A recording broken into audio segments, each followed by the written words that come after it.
Bienvenue au podcast du Centre évangélique La Borne Bruxelles. Préparez vos cœurs à écouter la parole.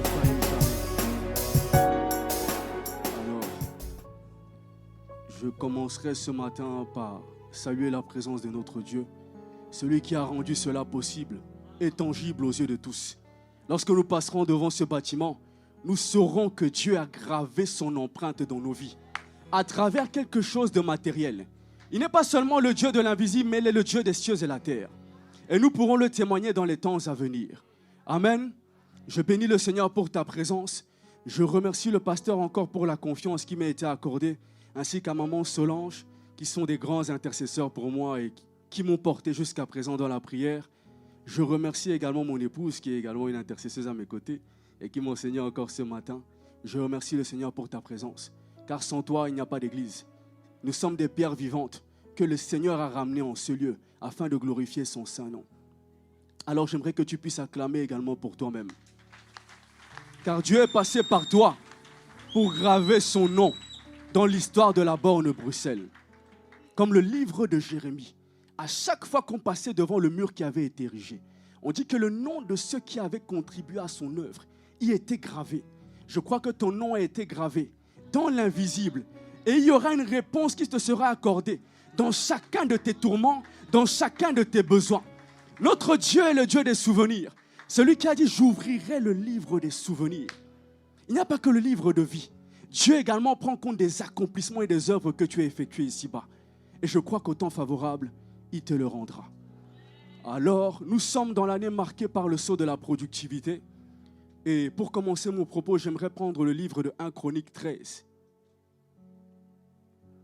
Versets 9 à 14. La parole de Dieu déclare ceci. Lorsqu'ils furent arrivés à l'ère de Kidon, Uza étendit la main pour saisir l'arche, parce que les bœufs la faisaient pencher.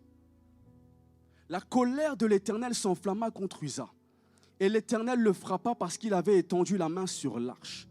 Uza mourut là, devant Dieu. David fut irrité de ce que l'Éternel avait frappé Uza, d'un tel châtiment, et ce lieu avait été appelé jusqu'à ce jour Péret Uza. David eut peur de Dieu en ce jour-là, et il dit, comment ferais-je entrer chez moi l'arche de l'Éternel? L'arche de Dieu resta 3 mois dans la maison d'Obed-Édom, dans sa maison.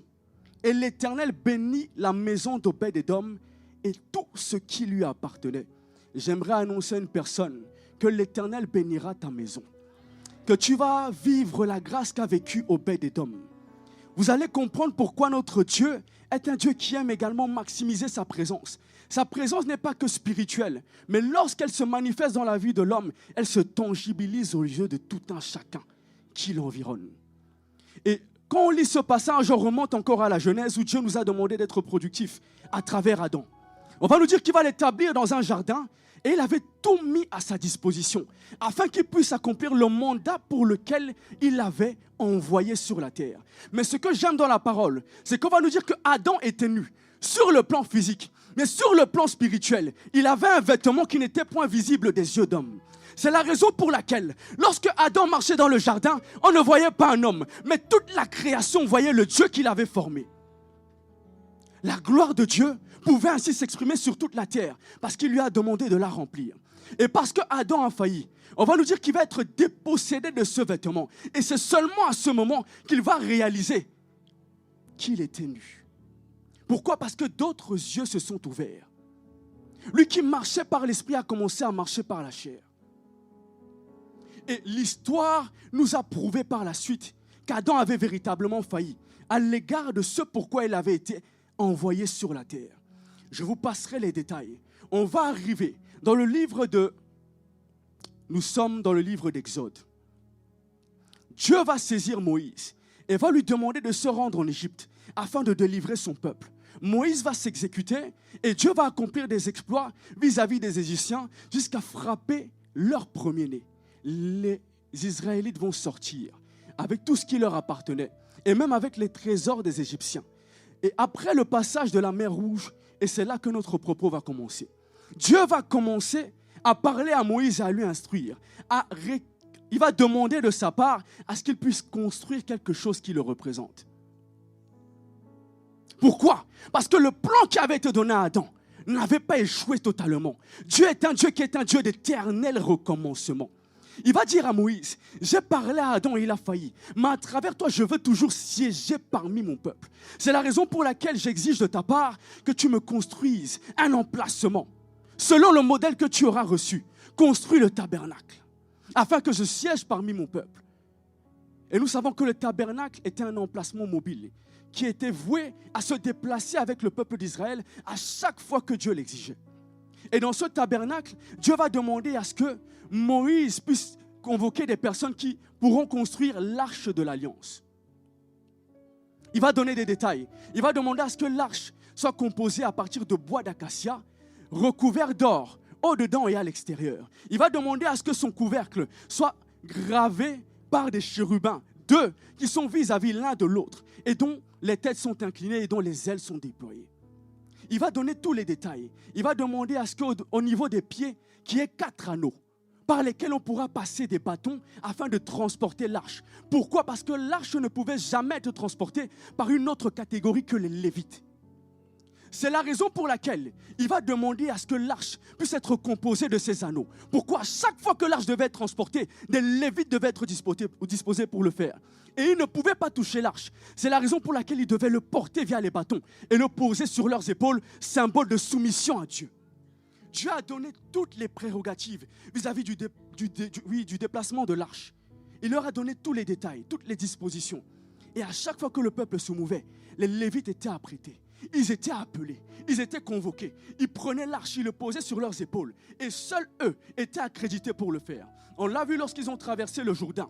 Ce sont les Lévites qui ont porté cela. On l'a vu également à Jéricho. Mais l'histoire qu'on a lue ici va nous apprendre qu'il y a un homme qui, malgré les instructions de Dieu, va faillir quant à la loi qui lui avait été donnée. On l'a nommé Uza.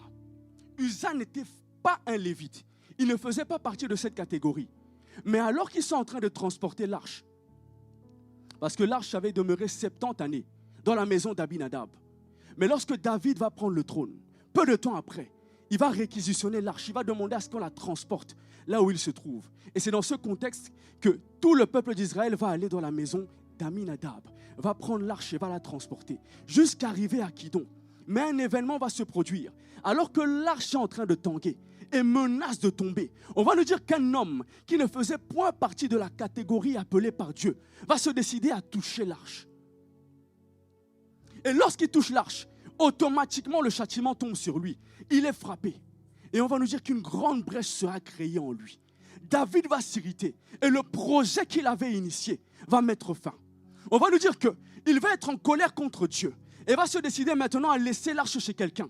Mais à ma grande stupeur, alors que David ne veut point prendre l'arche, ni le peuple ne le veut également. Pourquoi? Parce que la crainte de Dieu avait saisi le peuple. Ce Dieu qui avait été pour eux une bénédiction a frappé une personne tellement sévèrement à cause d'un acte de désobéissance. Notre Dieu est un Dieu de discipline. Lorsqu'il donne les prérogatives du sacerdoce, il ne lésine jamais sur chacun de ces détails. Uza l'a appris à ses dépens. Et David a été saisi de frayeur. On va nous dire qu'il va commencer à regarder autour de lui la personne qui peut prendre l'arche. Personne n'est trouvé parmi le peuple. C'est la raison pour laquelle sur le chemin, il va s'arrêter sur le bord et ils vont aller dans la maison d'un homme qu'on appelle Obed-Édom. Obed-Édom qui était un homme de Gath, mais pas Gath des Philistins, Gath de Gath-Rimon, qui est un territoire de Dan, une ville lévitique. Donc on comprend par ce propos que Obed-Édom faisait partie des Lévites. Il était un descendant de Corée. C'est la raison pour laquelle lorsque David sonde et il voit un homme qui se présente à lui, il va commencer à regarder sa lignée et sa généalogie. Je ne peux point laisser l'arche de l'Alliance dans un lieu qui n'est point approprié. C'est la raison pour laquelle il va se tourner vers Obed-Édom. Alors que tout le monde avait peur, Obed-Édom va commencer à prendre son courage à deux mains. Et le seul homme qui a été décrit comme pouvant accueillir cette présence, c'est lui seul. Et j'aime le témoignage qui va s'en suivre. On va nous dire qu'alors qu'il va accueillir l'arche, 3 mois ont suffi pour que le cours de sa destinée change. J'aimerais annoncer à une personne, Ce que tu n'as point accompli en 10 ans, Dieu est capable de te le rendre en 2 semaines. Il est le Dieu de la vision et de la provision. Les hommes ont pris peur, ils ont craint Dieu. Mais il y a un homme sacrificateur, un sacerdotal, qui aimait tellement son Dieu, qui désirait l'honorer. Il s'est décidé à prendre l'arche, à le faire habiter dans sa maison. Que va-t-on nous dire? Qu'alors que l'arche entre dans la maison d'Obed-Édom, non seulement il est béni, mais toute sa maison, toute sa maisonnée va suivre également la même orientation. La bénédiction va s'étendre sur tout son environnement. Oh, il y a une présence de Dieu qui, lorsqu'elle se manifeste, bien-aimé, ton entourage ne peut point demeurer insensible. Il bénéficie également de cette grâce-là. Et c'est ce que j'aimerais déclarer sur ta vie ce matin. Que la grâce qui a accompagné Obed-Édom, à compter de cette 15e année, puisse t'accompagner maintenant. Ce que tu n'as point obtenu pendant 15 années, que Dieu puisse te le donner en quelques mois. Ce que tu n'as point obtenu en 10 années, que Dieu te le donne en quelques jours. Il est le Dieu qui est capable, le Dieu des temps et des circonstances. Il est capable de le faire. Et j'aimerais parler des bénéfices que représente la présence de Dieu, parce que c'est ce dont il est question. Lorsqu'on parle de l'arche de l'alliance, on parle de la présence et la gloire de Dieu. Sa Shekinah, sa présence palpable, sa présence tangible, sa présence réelle, sa présence vivante, sa présence qui transforme. C'est ce dont il est question. Le peuple d'Israël l'a vécu et a pu l'expérimenter. Mais lorsque Obed-Édom reçoit également l'arche de l'alliance dans sa maison, il y a quelque chose qui va se produire. Premier élément, premier bénéfice de la présence de Dieu, bien-aimé, c'est la bénédiction de l'Éternel. Lorsque Dieu est présent quelque part, bien-aimé, cet environnement-là est toujours obligé de suivre, selon la nature de Dieu, ce qu'il a en réserve pour son peuple. J'aimerais annoncer à une personne qu'alors que tu vas accueillir la présence de Dieu, que Dieu puisse te bénir en conséquence. Il est le Dieu qui a dit dans sa parole dans le livre de Proverbes 10, verset 22, « La bénédiction de l'Éternel enrichit et ne se fait suivre d'aucun chagrin. » Obed-Édom l'a expérimenté et tu l'expérimenteras également à compter de ce moment. Une bénédiction totale.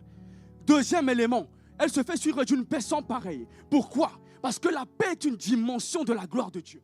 La paix n'est pas une émotion, mais elle est une dimension qui émane de sa nature. C'est la raison pour laquelle dans la barque, dans le livre de Matthieu 8, 23, on va nous dire que la tempête va s'abattre sur cette barque. Les disciples vont paniquer. Mais que va-t-il se passer? Il y avait un homme qui était dans la paix.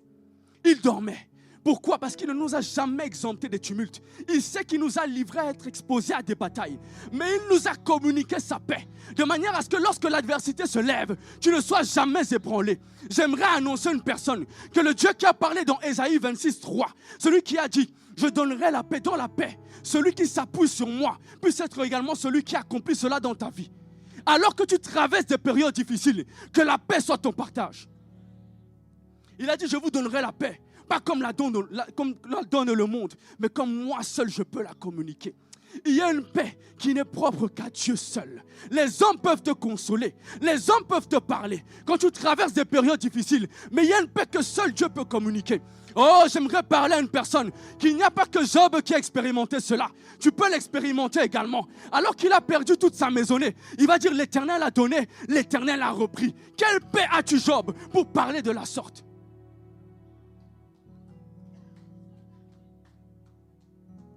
Troisième élément, la présence de Dieu, celle qu'on appelle sa gloire, amène également la fécondité là où il y a la stérilité.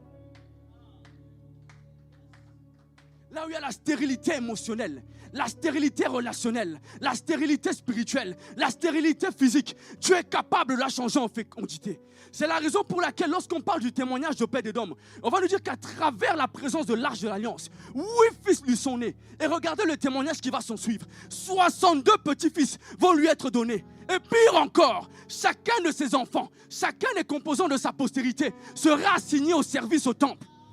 Il y a une fécondité que lorsque Dieu déploie, c'est la raison pour laquelle tu peux t'étonner. Pourquoi je ne mets pas au monde? Parce qu'il y a un projet arrêté en toi. La postérité qui est dans tes entrailles est appelée à servir l'Éternel.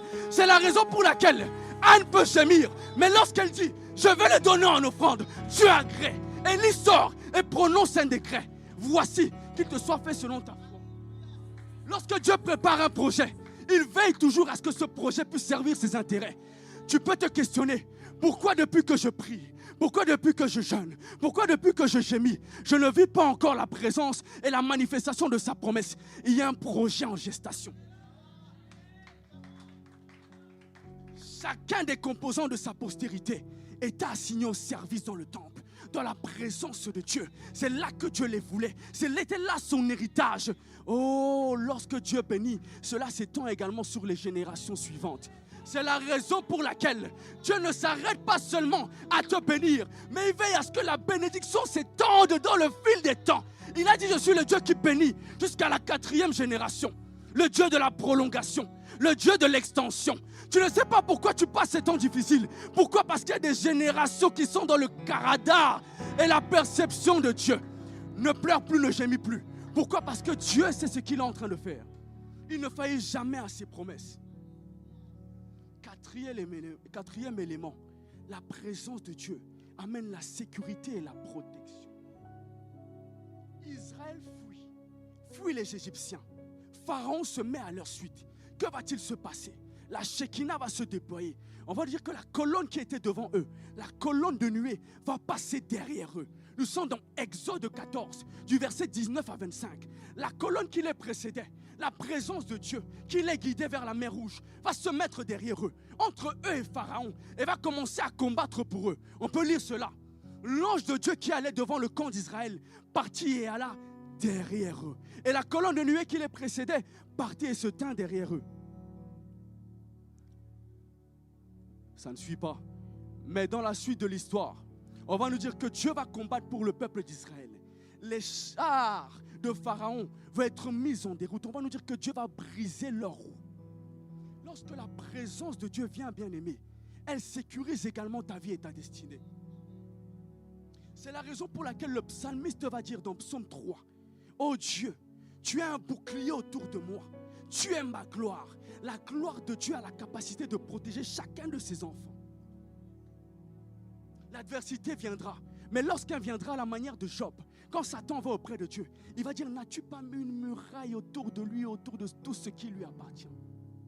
Lorsque la gloire de Dieu est déployée quelque part, bien aimé, elle devient ta sécurité. Je n'ai pas besoin d'escorte physique. Lorsque l'ennemi pense à t'attaquer, il y a quelque chose qui se passe. Le Dieu qui a combattu pour le peuple d'Israël se lève également et commence à combattre pour toi. Laisse-moi te dire que l'Égypte de l'époque était une superpuissance. L'équivalent de la Chine actuellement, parce que ce n'est plus l'Amérique qui est également la puissance dominante, mais ce sont les Chinois. Ils étaient leur équivalent. C'est-à-dire que leur arsenal de guerre pouvait faire trembler le peuple d'Israël, mais parce qu'ils avaient Dieu en possession, parce qu'ils avaient Dieu avec eux, Dieu va se mettre à liguer bataille pour eux. Que Dieu commence à liguer bataille pour toi. Chacun de tes combats, chacun des combats de ta famille, que Dieu puisse les prendre en charge. Il est le Dieu qui en est capable. Nous sommes à quel point? Amen. Cinquième. Gloire à Dieu. Cinquième élément, la présence de Dieu change l'atmosphère du lieu où elle s'impose. Et c'est ce qui est le plus important pour nous. On va nous dire que lorsque la gloire de Dieu va descendre, nous sommes dans Exode 40, verset 34. Alors que Moïse va finir la construction du tabernacle, il va apprêter tous les instruments. On va nous dire que quelque chose de surnaturel va se passer. Alors la nuée couvrit la tente d'assignation et la gloire de l'Éternel remplit le tabernacle. Que l'atmosphère de ta maison change à compter de ce temps.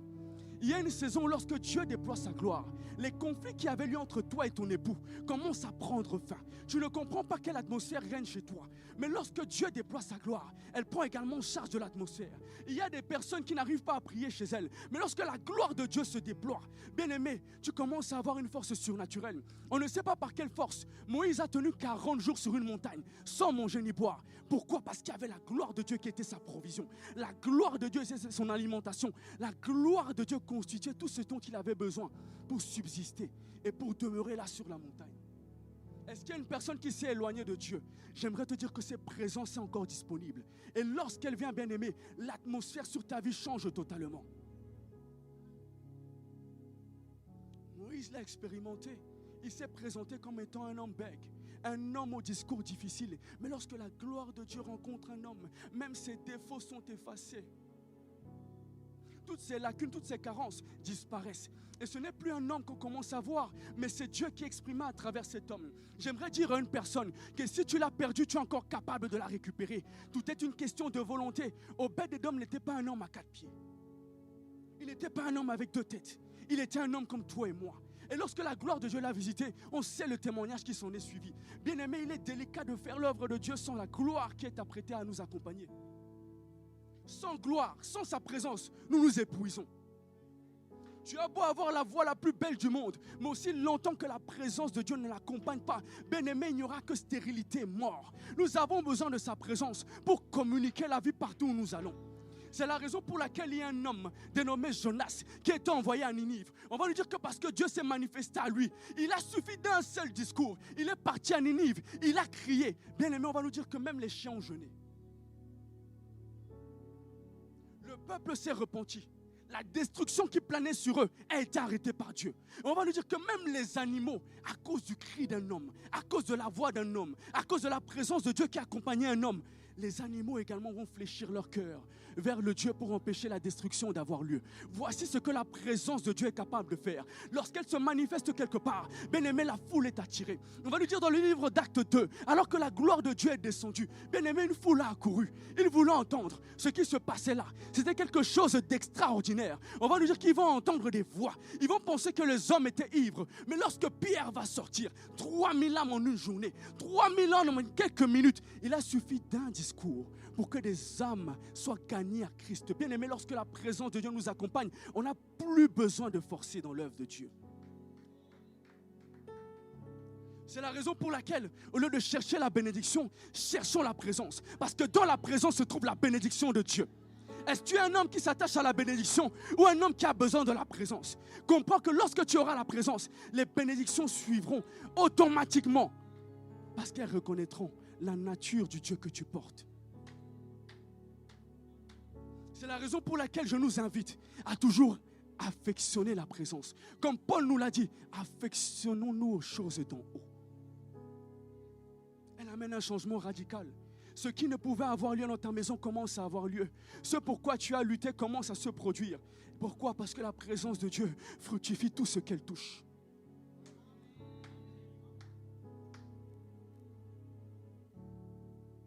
Sixième élément, la présence de Dieu amène une accélération divine.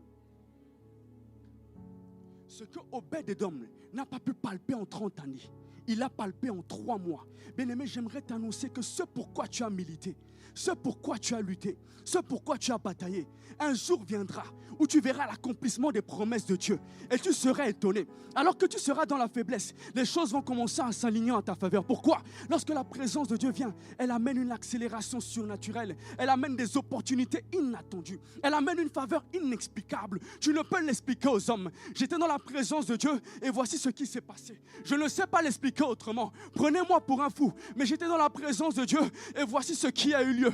Lorsque la présence de Dieu se manifeste, bien-aimé, les désirs de ton cœur te sont accordés. Est-ce qu'il y a un homme qui croit en l'accélération divine? Qu'elle repose sur ta vie à compter de ce matin. Ce pourquoi tu as longtemps gémi, que cela s'ouvre en ta faveur, qu'il y ait une porte dans les cieux qui s'ouvre de manière glorieuse et que la présence de Dieu descende et commence à s'incarner. Lorsque Dieu a visité Marie, on va nous dire que celle qui était une jeune fille va mettre au monde le porteur de l'humanité, le sauveur de l'humanité, son créateur. Et qu'est-ce qui va se passer par la suite? Elle va enfanter plusieurs enfants. Le Dieu de la multiplication est notre Dieu bien-aimé. Il n'est pas le Dieu de l'addition, mais il est le Dieu de la multiplication exponentielle. Que là où tu étais lent, que Dieu te donne l'accélération divine, à la manière d'Élie. Élie court après les chars d'Akab. Les chars d'Akab sont des chars tellement redoutables. Ils sont les plus performants. Mais alors que la main de Dieu est sur Élie, on va nous dire qu'il va rattraper le char d'Akab. Voici ce que Dieu est capable de faire. Lorsqu'il embrase un homme, rien ne peut lui résister. Là où ceux qui ont investi avant toi sont en train de récolter leurs fruits, tu arrives comme Isaac. Tu dis, Dieu m'a béni et j'ai produit au centuple. Voici les œuvres. Et Et que fait l'atmosphère divine quelque part? Lorsque l'atmosphère divine vient commencer à se manifester, elle nous pousse à l'intimité. C'est la raison pour laquelle le psalmiste va dire: oh Seigneur, il y a une chose que je désire ardemment, c'est d'être dans la maison de l'Éternel tous les jours de ma vie. La présence de Dieu sans intimité, bien-aimé, sera toujours une présence stérile. Pourquoi? Parce que la proximité n'est pas synonyme d'intimité. C'est la raison pour laquelle lorsque l'atmosphère se manifeste, elle n'attend pas que tu sois proche, mais elle attend que tu sois intime. Raison pour laquelle Uza a été frappé. Il était proche de l'arche, mais il n'était pas intime. La présence de Dieu peut être quelque part. Certains en bénéficient et d'autres pas. Pourquoi l'intimité? À service égal, l'intimité fera toujours la différence. À compétence égale, l'intimité fera toujours la différence. C'est la raison pour laquelle nombreux étaient les persécuteurs de David. Mais je me demande comment il a toujours fait pour s'en sortir. Malgré ses 66 batailles, malgré les fils de Gat, les 5 géants qui se présentaient devant lui. Il en terrasse un, un autre apparaît. Il en terrasse un autre apparaît. Lorsque la présence de Dieu vient et nous rend intimes à lui, nous devenons semblables au Dieu que nous servons. C'est la raison pour laquelle devant Gat, David a pu se lever. Là où Saül avait peur, là où Saül lui a présenté son armure, il n'a point compté dessus. Il ne comptait pas sur les armes du roi. Il comptait sur la présence de Dieu. C'est la raison pour laquelle il va aller au torrent. Il va prendre 5 pierres et il va dire: je ne compte même pas sur ces pierres-là. Mais je sais que dès l'instant où la présence associée à mon intimité va se déployer pour défendre mon Dieu, alors que la pierre sera envoyée, il n'y a aucun doute que Goliath va tomber. Lorsque la présence est quelque part, bien aimé, même les géants de ta famille ne peuvent résister. Et c'est ma prière pour toi, qu'à travers ton intimité avec Dieu, que plusieurs âmes soient gagnées au Seigneur. Plusieurs âmes soient gagnées au Seigneur. Voilà ce que fait la gloire de Dieu. Elle nous pousse à l'intimité. Nous sommes dans l'ancienne alliance. Mais lorsque Christ va venir sur la terre, il va payer d'un prix pour que seulement nous passons de l'arche à des temples vivants. C'est la raison pour laquelle un homme va dire: ne savez-vous pas que vous êtes des temples du Saint-Esprit? On comprend que lorsque le peuple d'Israël portait l'arche, la mer n'a pas vu des hommes qui portaient un objet. La mer a reconnu que ceux qui étaient en train de venir devant elle étaient des sanctuaires vivants. Lorsque la présence de Dieu habite quelque part, elle te transforme en sanctuaire. C'est la raison pour laquelle là où tu es en train de travailler, on ne te respecte pas encore, parce que tu t'es présenté selon la chair. Mais Paul a dit que nous ne devons pas connaître les hommes selon la chair, mais selon l'esprit. Lorsque tu te manifesteras comme un esprit, comme un temple de Dieu, bien aimé, toute opposition sera obligée de fléchir.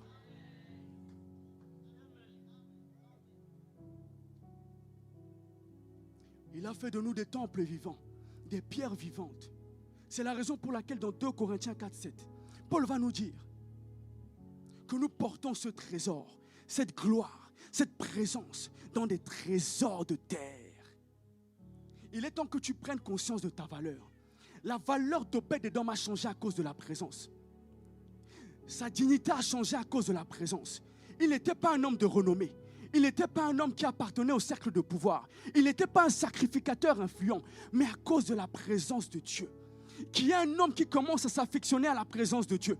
Il s'est affectionné à telle enseigne que lorsque David va prendre l'arche, regardez ce qui va s'en suivre. On va lui dire que Obed-Édom va quitter sa maison et il va suivre l'arche. Que va-t-il devenir? Il va devenir un portier dans le temple.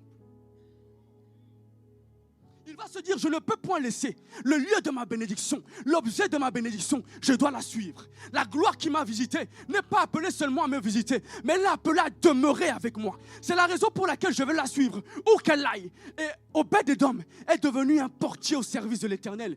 Pire encore, on va lui dire qu'à cause de la visitation qu'il avait subie, il va devenir un musicien qui jouait devant l'arche au quotidien. Il va être repris dans ceux qui sont en train de jouer en permanence devant l'arche de Dieu, qui est une personne qui, à travers la manifestation de la gloire de Dieu, s'y attache à jamais. Lorsque la gloire de Dieu vient quelque part, elle a un but, elle a un dessein.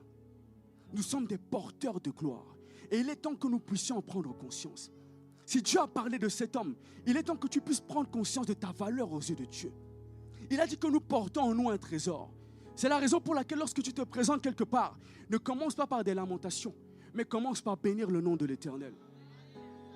Et peu importe l'adversité, commence par bénir le nom de l'Éternel. Pourquoi? Parce que le cœur que tu comportes est en train de porter un Dieu dont la grandeur dépasse même la taille de ton patron. Pourquoi? À travers la venue de Dieu dans ton cœur, bien-aimé, il a changé ta dimension. Là où l'ennemi pouvait avoir l'ascendant sur toi, il a cloué à la croix, il a livré en spectacle, il a dépouillé pour pouvoir te repositionner à ta position initiale. Il a fait de toi un porteur de sa divinité. C'est la raison pour laquelle il y a une création qui soupire après la manifestation de ceux qui portent un trésor. De ceux qui portent un trésor, pas un trésor matériel, mais un trésor qui émane de celui qui est l'auteur de la création. Pourquoi? Parce que la puissance ne répond qu'à la puissance. La force ne répond qu'à la force. Tu as besoin de cette puissance, tu as besoin de cette gloire pour pouvoir manifester la divinité en toi.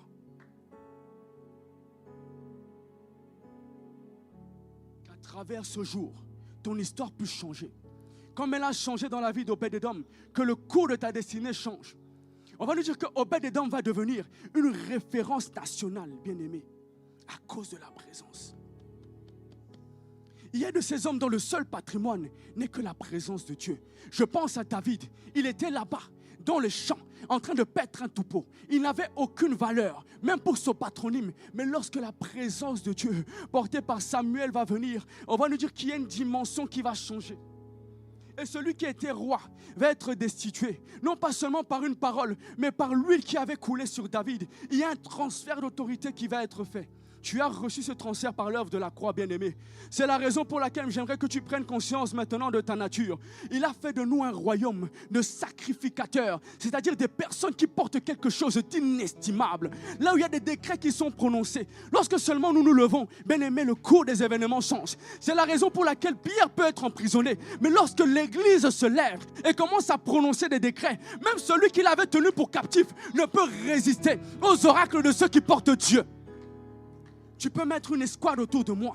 Tu peux mettre 3 escouades. Mais lorsque seulement j'ouvre ma voix et je commence à prononcer mes décrets, je sais que tôt ou tard, les prisons vont céder. Tôt ou tard, les geôliers, peu importe leur taille, peu importe leur force, il y a une gloire qui leur est supérieure. Que cela soit ton partage. Là où ta famille avait été emprisonnée, par ta nature, par ta nature, par ta nature. Tu n'as point besoin d'un prophète. Lorsque la gloire de Dieu est quelque part, il n'y a point besoin d'un apôtre. Lorsque la gloire de Dieu est quelque part, il n'y a point besoin d'un évangéliste. Mon frère Jean-Marc, lorsque la gloire de Dieu est quelque part, on peut se passer même des instruments. On va lui dire que lorsque le temple avait été fini d'être bâtu, la gloire de Dieu va descendre. Cela fut le cas pour David et ce fut le cas également pour Salomon. Lorsque les 2 tabernacles ont été finis d'être construits, une nuée va venir. Et on va nous dire que la présence de Dieu va commencer à être insufflée dans la salle. À telle enseigne que ceux qui faisaient service, nous sommes dans Exode 40, 34, ceux qui étaient en train de faire service vont devoir quitter le lieu. Bien aimé, il y a une dimension de la gloire de Dieu qui laisse les hommes abasourdis. Et lorsqu'elle vient, elle prend tout le monde en charge. Même le prédicateur est pris en charge. Il n'y a point besoin de message, parce que le message vient de la part du trône de Dieu. À partir d'aujourd'hui, lorsque tu viendras au temple, tu n'as point besoin qu'on préside un culte, mais de par ton intimité avec Dieu, bien aimé, tu dois commencer à entendre sa voix. Pourquoi? Parce que l'intimité produit la sensibilité.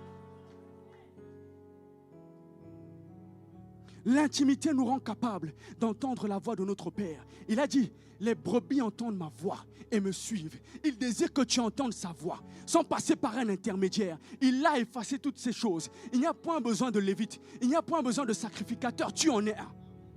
Là où il y a un esprit impur qui tourmente ta maison, il est temps que tu manifestes la divinité en toi.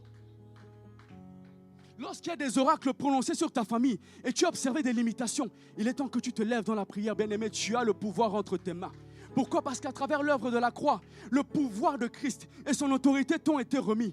Chabri de Vezogas qui m'attend. Cambra de la basite leve coche.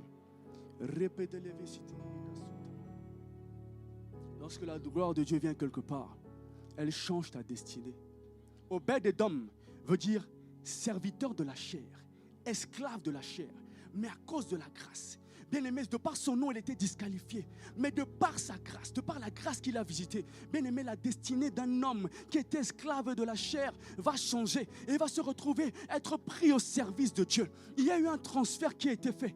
Lui qui était voué à l'échec, voué au mépris, voué à l'écart, va être sélectionné par Dieu. Bien-aimé, le fruit de la grâce dont nous bénéficions est en train de nous repositionner. Là où les hommes ne comptaient pas sur toi, comme Obed-Édom, qu'ils commencent à compter sur toi. Que tu deviennes influent et indispensable dans ta génération pour l'amour, pour le nom de ce Dieu glorieux que nous servons. Je termine mon propos et nous allons prier.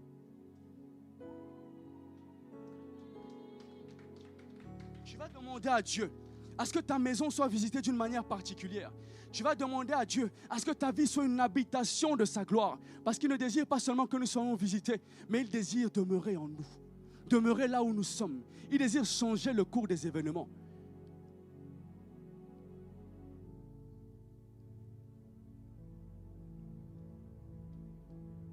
Nous allons prier dans ce sens. Que cette nuée qui s'est manifestée du temps de Moïse, cette gloire, cette dimension puisse se manifester également dans nos vies. Bien-aimés, nous sommes dépendants de sa présence. Sans sa présence, tout ce que nous faisons n'est que vent, n'est que stérile, n'est que mort. Tu as besoin de sa présence pour ta famille. Tu as besoin de sa présence pour ton travail. Tu as besoin de sa présence pour entreprendre. L'élévation ne vient ni de l'Orient, ni de l'Occident, ni du désert, comme nous le dit le psaume 75, mais elle vient de par la main de Dieu. Et dans le livre de 1 Samuel 2,7, il va nous dire que l'Éternel est celui qui appauvrit et qui enrichit, celui qui élève et qui abaisse. Tu as besoin de cette présence pour te qualifier là où des hommes sont plus compétents que toi.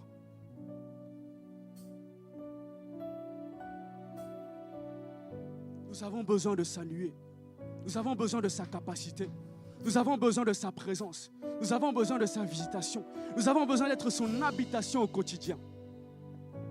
Es-tu compté parmi ceux que la création attend? Es-tu compté parmi les véritables enfants de Dieu? Ceux qui portent la vie partout où ils vont. Ceux qui la transmettent. On va se lever là où nous sommes. Nous allons prier tous ensemble pour le peu de temps qui nous reste. Alors que ce cantique va être chanté, j'aimerais que tu en fasses ta prière. Que tu mettes ta main sur ton cœur et tu demandes à ce que Dieu puisse désormais te visiter d'une manière particulière et demeurer en toi dans ta vie. Peut-être que c'est pour ton ministère ou pour une autre cause. Tu as un mandat de la part de Dieu et tu as besoin de lui comme Adam dans le jardin d'Éden. Merci d'avoir pris ce temps. Si ce podcast t'a encouragé, n'hésite pas à le partager et t'abonner pour ne manquer aucun prochain épisode.